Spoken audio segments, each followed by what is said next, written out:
Hello नमस्कार। फिर से आपका स्वागत हमारे MT physics classes photon plus institute के यूट्यूब चैनल पर। आशा करता हूं कि आप सभी स्वस्थ होंगे और अपने घर पे होंगे। सबसे पहले तो हमारे यूट्यूब चैनल को अगर सब्सक्राइब नहीं किया है तो इसको सब्सक्राइब कीजिए और ज़्यादा से ज़्यादा शेयर कीजिए और बेल आइकन को दबाना ना भूलें। क्यों? क्योंकि आपको हर वीडियो का नोटिफिकेशन मिलता रहेगा, इसलिए उसको जरूर दबाइए। पिछले वीडियो में अपन ने पढ़ा था कूलाम का नियम, कूलाम का सदिश निरूपण, और उस पे अपन ने 2 न्यूमेरिकल किए थे दोस्तों। आज अपन न्यूमेरिकल फिर आगे और उठाएंगे। न्यूमेरिकल क्या है देखना कि 4 कूलाम आवेश व 9 कूलाम आवेश 16 सेंटीमीटर की दूरी पर स्थित है तथा इनके मध्य 1 कूलाम आवेश को कहां रखा जाए ताकि वह संतुलन अवस्था में हो। क्वेश्चन दिया गया आपको। जो ये क्वेश्चन है बहुत इंपॉर्टेंट है। कितने मार्क्स का आता है? 2 मार्क्स का आता है। 4 कूलाम और 9 कूलाम आवेश कितनी दूरी पर रखे हुए? 16 सेंटीमीटर की दूरी पर, तथा इनके मध्य 1 कूलाम आवेश को कहां रखा जाए ताकि वह संतुलन अवस्था में हो। तो देखना आपको दिया गया क्या है, 4 कूलाम और 9 कूलाम आवेश कितनी दूरी पर रखे हुए हैं? 16 सेंटीमीटर की दूरी पर। अब आपको कहा जा रहा है कि 1 कूलाम आवेश को कहां रखा जाए। कहां का मतलब दूरी। मैंने मान लिया कि इस 4 कूलाम आवेश से x दूरी पर अपन ने रख दिया। कितनी दूरी पर रख दिया? x दूरी पर। तो शेष बची हुई कितनी हो जाएगी? 16 माइनस x। अब संतुलन अवस्था का मतलब क्या होता है? संतुलन अवस्था का मतलब यह है कि जितने भी आवेश हैं उन पे जो आरोपित बल है उन बलों का बीजगणितीय योग कितना हो जाना चाहिए? 0। यानी कि परिमाण समान होना चाहिए और दिशा क्या होनी चाहिए? विपरीत। तब जाके परिणामी बल 0 आएगा। तो इस 1 कूलाम पर 4 के कारण लगेगा, वो मैंने मान लिया F1। इस 1 कूलाम आवेश पर 9 के कारण लगेगा, वो मैंने मान लिया F2। तो ये दोनों परिमाण में क्या होंगे? बराबर। सबसे पहले मैं इन दोनों के लिए सूत्र लगा रहा हूं। सूत्र क्या था अपने पास? K Q1 Q2 बटे R स्क्वायर। तो देखो K Q1 4, Q2 अपने पास क्या होगा? 1 बटे दूरी कितनी है? X। ऐसे F2 के लिए कितना हो जाएगा? K Q1 Q2 बटे R स्क्वायर। तो 1 9 और 16 माइनस x का होल स्क्वायर। तो यहां से अपने पास क्या बटा? 4 बटे एक्स स्क्वायर। यहां से कितना बचा? 9 बटे 16 माइनस एक्स स्क्वायर। यहां से 2 बटे एक्स, 3 बटे 16 माइनस एक्स, इसका वर्गमूल निकाल लिया अपन ने। अब इन दोनों को आपस में क्या करा दो? क्रॉस मल्टीप्लाई करवा दो। तो ये करवा दिया अपन ने। 3x बराबर में 32 माइनस 2x, इसको इधर लेके आ गए तो 3 और 2 कितने हो गए? 5 बराबर 32। तो x का मान कितना आ जाएगा? 32 बटे 5 यानी कि 6.4। इसका मतलब ये हो गया कि 4 कूलाम आवेश से आप 6.4 दूरी पर रखोगे तो अपने इस पर परिणामी बल क्या आएगा? 0 आएगा। 16 में से 6.4 माइनस कर दो तो कितने बचेंगे? यानी कि लगभग 9.6 बचेगा। कितने बचेंगे? 9.6। यानी कि 9 कूलाम आवेश से कितनी दूरी पे हो जाएगा? 9.6। अब आप जरूरी नहीं कि इसी साइड से आप x को मानो, नहीं, आप इधर से मान सकते थे। आंसर आपका कितना आता? फिर 9.6 आ जाता। तो आप जिधर से मानोगे आप उसी साइड से आपका आंसर निकलेगा। तो इसके बाद में एक न्यूमेरिकल और लेते हैं, इंपॉर्टेंट न्यूमेरिकल है वो, देखना।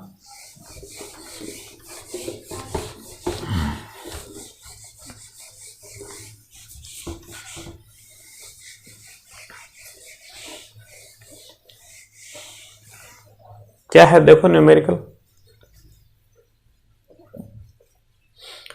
2 समान आवेश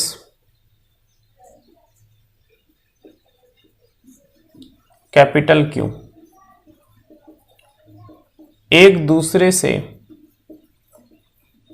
कुछ दूरी पर स्थित है तथा इनके मध्य बिंदु पर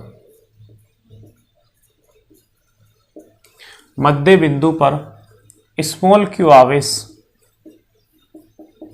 स्थित है तो स्मॉल q का वह मान ज्ञात करो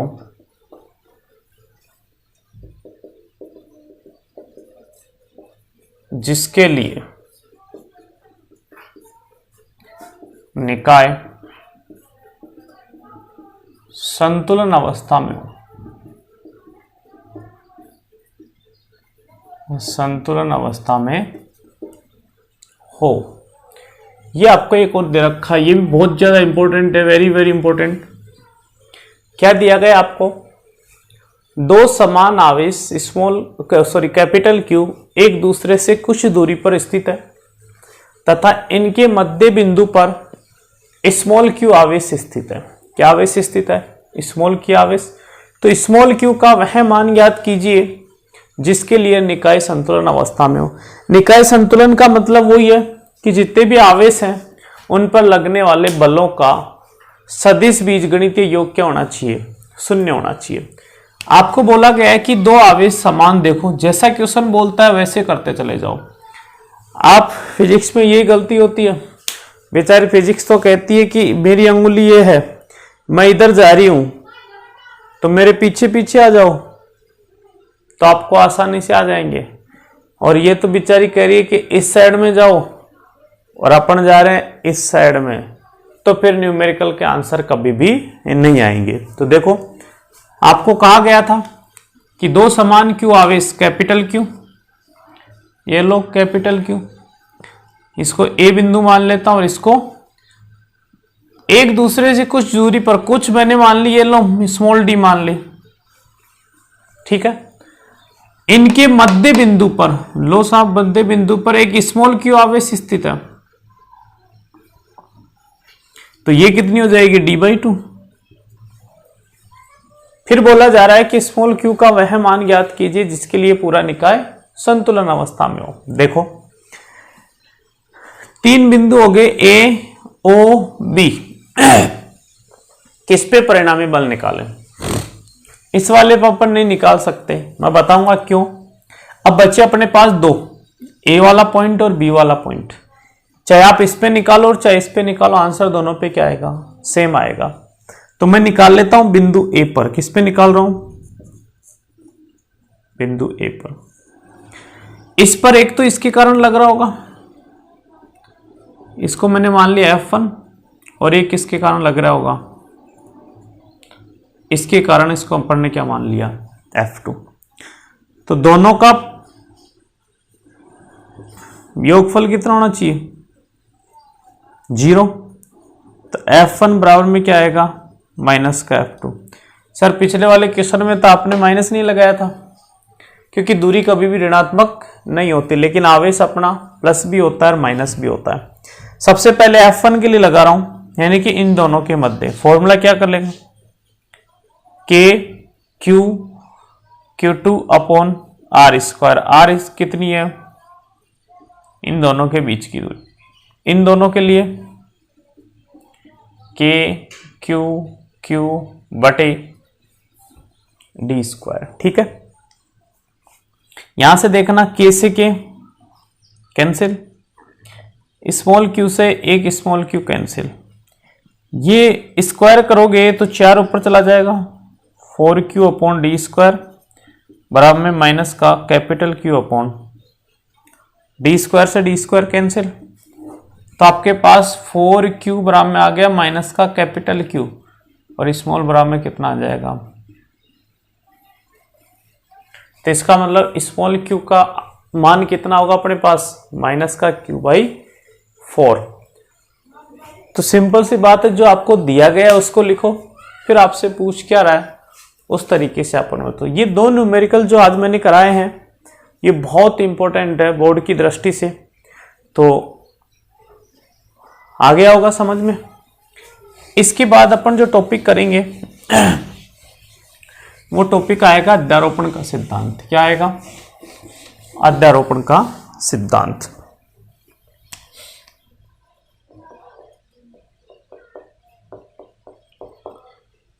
अध्यारोपण का सिद्धांत, ठीक है। अध्यारोपण का सिद्धांत भी परिणामी बल निकालता आवेशों के मध्य। तो बात आती है कि सर कूलाम का नियम भी तो परिणामी बल निकालता था, बिल्कुल निकालता है। तो फिर इस अध्यारोपण सिद्धांत की जरूरत क्यों पड़ी? इसलिए पड़ी कि कूलाम का नियम जो है वो केवल और केवल दो आवेशों के लिए लागू है। अगर दो से ज्यादा हो तो अपन क्या करें? तो उस स्थिति में अपना कौन सा काम करेगा? अध्यारोपण का सिद्धांत। अब अध्यारोपण का सिद्धांत क्या कहता है कि अपने पास बहुत सारे आवेश हैं, ठीक है, और एक आवेश पर आपको क्या निकालना है? परिणामी बल। क्या निकालना है? परिणामी बल। तो उस परिणामी जो बल का मान होता है, वो परिणामी बल का मान उस आवेश पर जितने भी आवेश पड़े हुए हैं उनके कारण लगने वाले जितने भी बल हैं उन बलों का सदिश बीजगणितीय योग होता है। किसके बराबर में होता है? सदिश बीजगणितीय योगफल के बराबर होता है। ये क्या कहलाता है? अपना अध्यारोपण का सिद्धांत। एक तो कथन आता है एग्जाम में कि अध्यारोपण सिद्धांत का कथन लिखिए, तो आपको सिंपल सा बताना है कि किसी भी बहु आवेशों में से एक आवेश पर परिणामी बल आपको निकालना हो तो उस पर परिणामी बल का मान अन्य आवेशों के कारण लगने वाले बलों के बीजगणितीय योग के बराबर होता है। लेकिन इसी को अपन थोड़ा सा डिटेल में भी करते हैं आगे, वो क्या है देखना, क्योंकि 2 नंबर का आता है तो आपको और लिखना पड़ेगा इसमें। जैसे अपने पास ये है, ये बहुत सारे आवेश मैंने मान लिए कि ये है,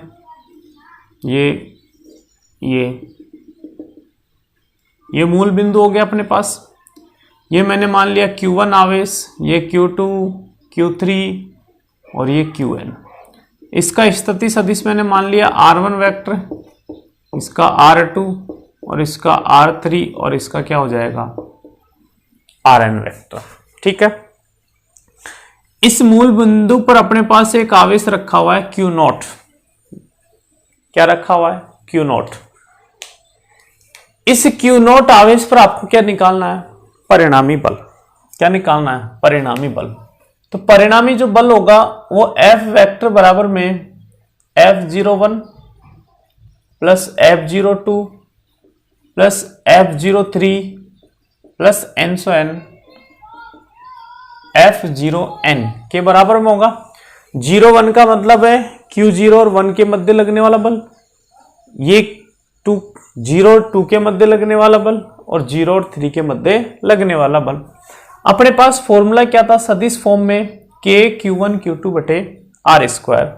तो सबसे पहले इन दोनों के मध्य लगा रहा हूं मैं, वो क्या आएगा? K Q0 Q1 बटे R1 स्क्वायर और दिशा के लिए क्या आ जाएगा? R1 cap. ऐसे ही K Q0 Q2 upon R2 square और R2 cap plus K Q0 Q3 बटे R3 square R3 cap plus n K Q0 Qn बटे Rn स्क्वायर Rn का कैप। सभी में से कॉमन क्या आ रहा है? K Q0। यहां से बचेगा Q1 बटे R1 वेक्टर का मोड R1 कैप, Q2 बटे R2 स्क्वायर और R2 कैप प्लस ऐसे ही Q3 R3 cap plus n Qn बटे Rn स्क्वायर Rn कैप। तो ये अपने पास क्या आ गया?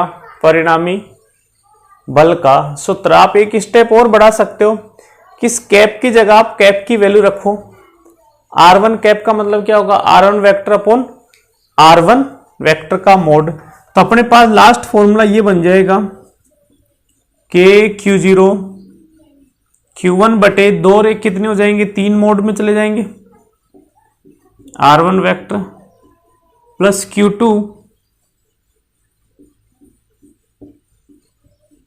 R2 cap R2 vector plus Q3 R3 cube और R3 vector plus n Qn बटे Rn क्यूब और Rn वेक्टर। चाहे आप यहां तक छोड़ सकते हो चाहे यहां तक छोड़ सकते हो। तो अध्यारोपण सिद्धांत सिंपल सा क्या है कि अपन परिणामी बल निकालते हैं बहु आवेशों में से। अपने पास बहुत सारे आवेश ये थे Q1, Q2, Q3 और Qn, इन सब के कारण आपको किस पे निकालना था परिणामी बल Q0, जो अपन ने ये किया। तो आज की क्लास में अपन ने अध्यारोपण सिद्धांत पढ़ा। नेक्स्ट वीडियो में अपन न्यूमेरिकल पढ़ेंगे, ठीक है। इस पे न्यूमेरिकल किस तरीके के आते हैं, तो नेक्स्ट वीडियो पूरा न्यूमेरिकल का ही होगा अपना। तो ध्यान से समझना, न्यूमेरिकल को डरना मत। एक तो सबसे पहली बात तो मैं ये कहना चाहता हूँ आपको कि न्यूमेरिकल से कभी मत डरना।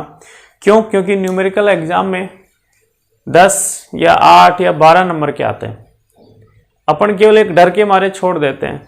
आपको डरना नहीं है, न्यूमेरिकल केवल फॉर्मूले बेस पे आते हैं, ठीक है। Thank you.